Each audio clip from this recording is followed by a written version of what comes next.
Ternyata patung favorit kamu itu penemunya seorang muslim.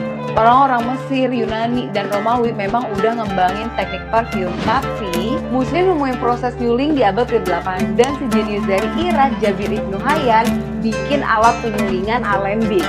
Dan di abad ke-9 Ibnu Sina bikin alat penyulingan yang canggih yang bisa ngeekstrak minyak esensial murni dari tanaman dan bunga. Al-Kindi ngembangin lebih jauh lagi dan bikin lebih dari 100 resep parfum, dan dia juga yang nyiptain untuk pertama kalinya pengelompokan tipe-tipe wangi.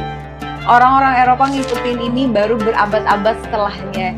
Jangan lupa untuk share ini ke teman-teman kamu yang obses sama parfum. And here it is, another Muslim method.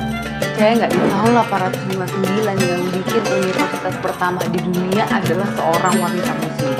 Fatimah Al-Fihri, anak seorang pedagang yang punya mimpi besar. Saat ayahnya meninggal, dia nggak ngabisin harta ayahnya buat beli emas, tapi dia bikin universitas. Universitasnya Al-Qarawiyyin, ngajarin matematika, astronomi, kedokteran, dan filsafat. Bahkan masih aktif ngajarin mahasiswa sampai hari ini. Pendidikan itu nggak ada batasnya, apalagi buat perempuan. Follow for more hidden stories, and here it is, another Muslim method. Kopi gula aren pertama kali dibuat di Indonesia, tapi kalau kopi pertama kali diseduh sama seorang muslim di Yaman. Kopi pertama kali ditemuin di Abyssinia, Ethiopia, dan dikonsumsi sebagai makanan. Tapi justru muslim dari Yaman yang mengubah sejarah dengan cara menyeduh kopi sekitar di tahun 1450-an. Dan istilah kopi Arabica dinamain berdasarkan semenanjung Arab. Para pelajar bawa kopi ke Kairo dan Damaskus dan juga Istanbul dan jadi booming di kalangan dunia Islam dan jadi tempat nongkrong untuk politik, sosial, dan seni. Otoritas Ottoman sebenarnya pernah beberapa kali ngelarang kopi karena dikira narkoba sebelum akhirnya dia nyerah karena kepopulerannya. Kopi mulai masuk ke Eropa di abad ke-16, dibawa masuk lewat Italia sama pedagang Venesia.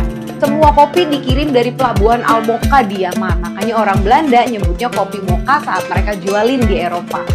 Orang Yaman ini pinter, mereka pasti semuanya udah di roasted sebelum diekspor, jadi nggak ada yang bisa nanam.